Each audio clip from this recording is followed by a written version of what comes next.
Hey girl, how are you? Susan Taylor thought this day might never come. It's been a long time. It has been, and it's been a journey. It has been, but we did it. What we did was help get a state law passed protecting people like her son, Paul. All right, you want to read this again?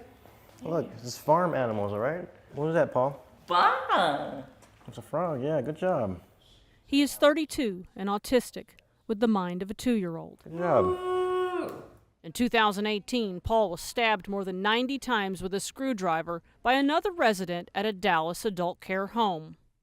It was hard to find a place on his head just to kiss. A state report found Paul's caretaker neglected him.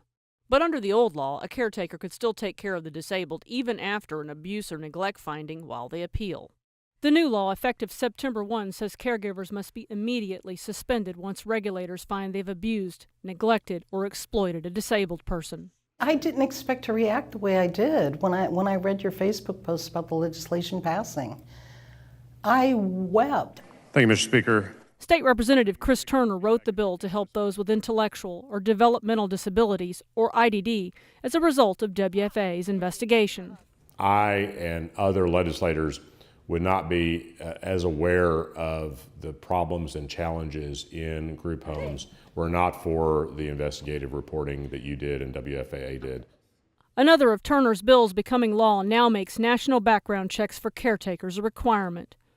That measure also arose out of WFAA's investigation into the death of Raul Olguin. Raul had the intellect of a toddler, and by the time he died, he weighed just 85 pounds.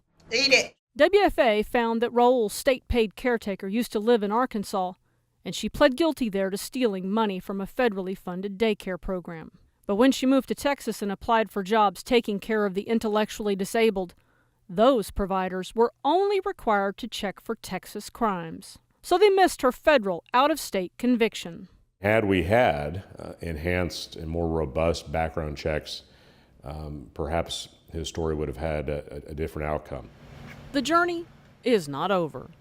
2 other bills that Turner authored largely as a result of WFAA's investigation did not become law this time. One would have prevented a non-family caregiver from collecting on a life insurance policy of a client in their care after they died. The other would have outlawed firearms in group homes. There's a lot more work to do. Susan vows she'll fight for the day when those 2 bills become law too. I'm just hoping they really take to heart what needs to be done to protect the disabled in our society. In Dallas, I'm Tanya Iser. If you have a story our investigative team can look into, scan the QR code on your screen. It'll go straight to our online tip form or just email investigates@WFAA.com.